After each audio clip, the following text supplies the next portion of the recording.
Muito bom. Vamos começar então aí essa introdução, né?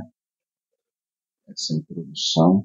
Não sei se eu deixo isso aqui solto para verificar a luz, para caso acabar a bateria não ficar rodado, né? Ficar falando em vão. Mas enfim, vou fazer uma estratégia. Vou deixar ela no ponto que tem a visibilidade aqui, por exemplo. Esqueço de verificar cada tempo. Vamos lá.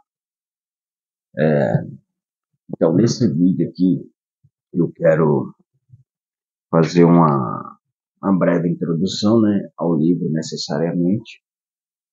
E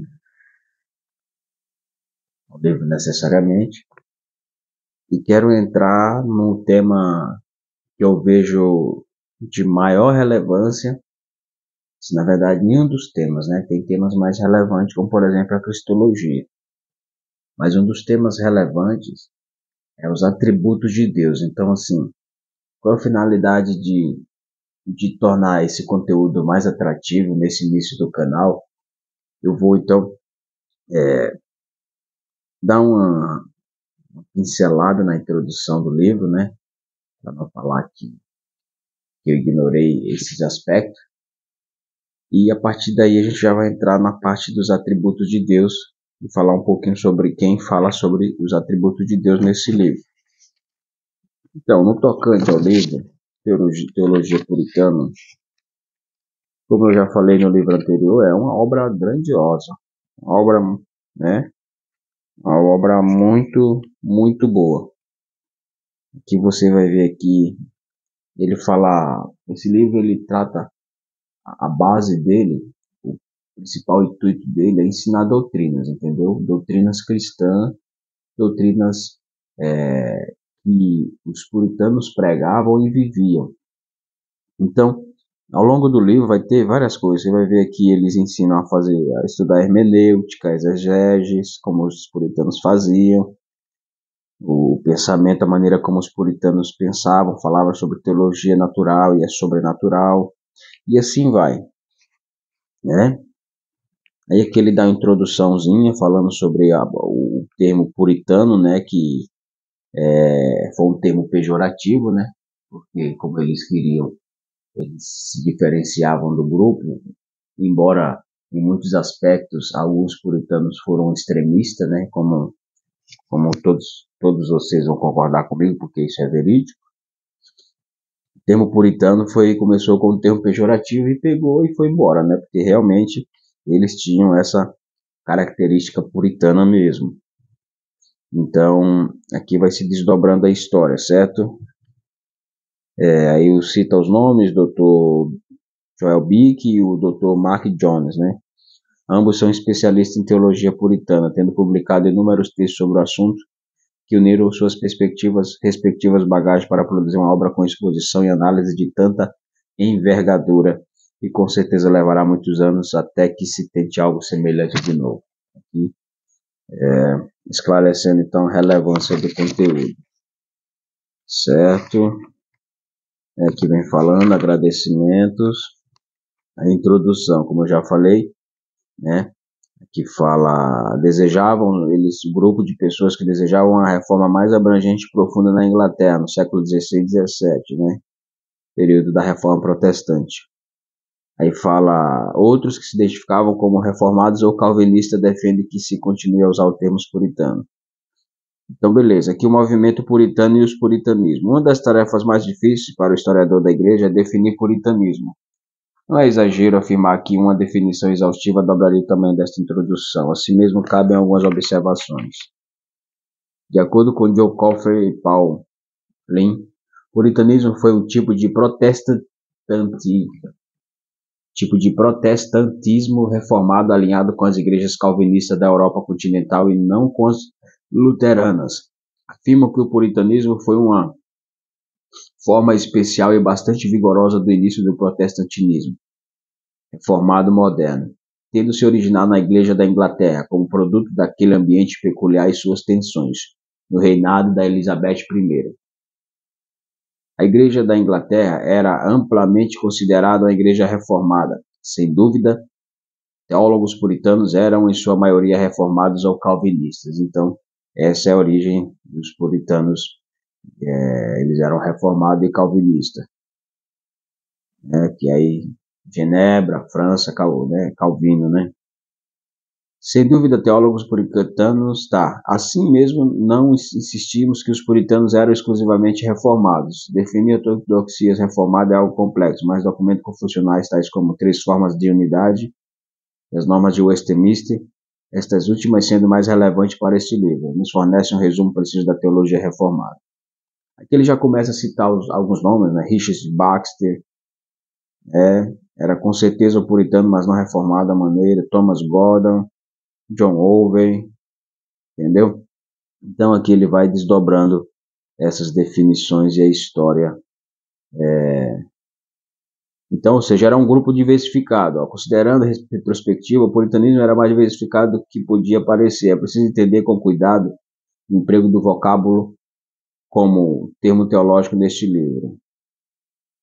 Então eles tinham de várias, tinha puritano até mesmo de linha mais, assim, parecido um pouco, né, com a linha arminiana, né, com característica. Entretanto, a imensa maioria dos puritanos fazia parte do movimento teológico mais amplo denominado ortodoxo reformado. É certo que o parlamento inglês desejava que a fé da nação fosse entendida como reformada e protestante. O propósito maior da convocação da Assembleia de Westminster em Irlândia.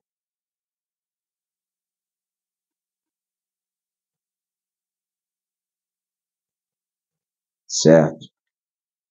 Então é isso. Então basicamente é isso. Os puritanos acreditavam que o culto luterano mantivera um número demasiado de práticas pré-reformadas não bíblicas. Então é sobre isso, né?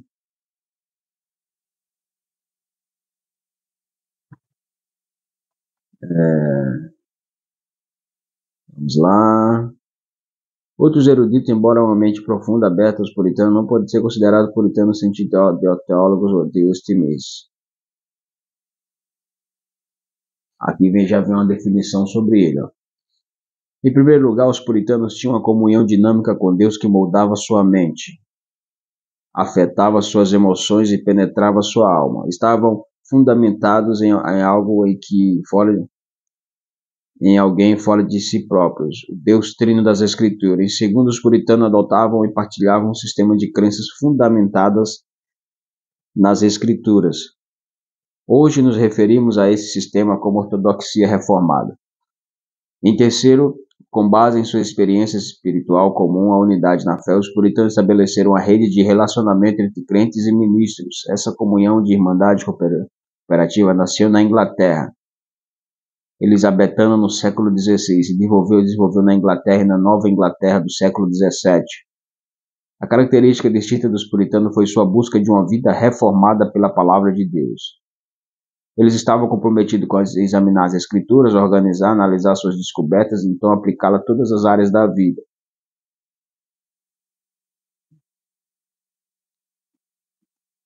Teológica e trinitária que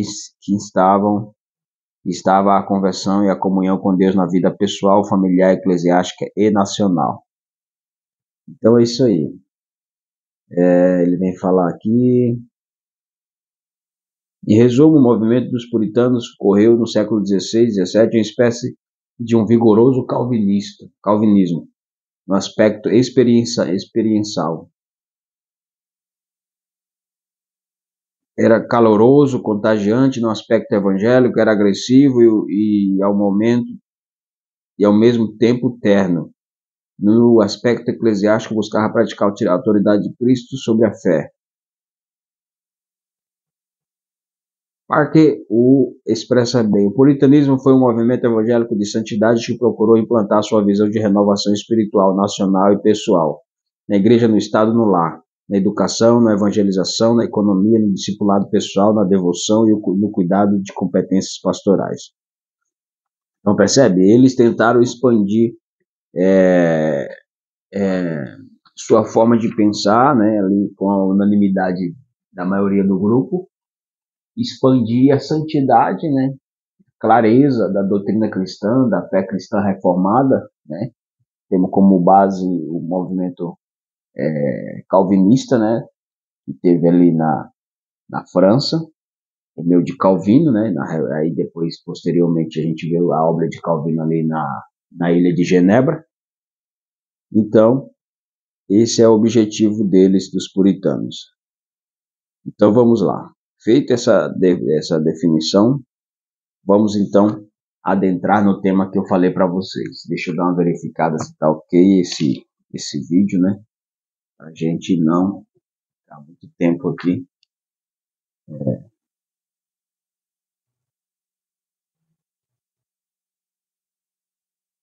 Vou cortar esse vídeo aqui. Tem uma definição, vou estar com 11 minutos.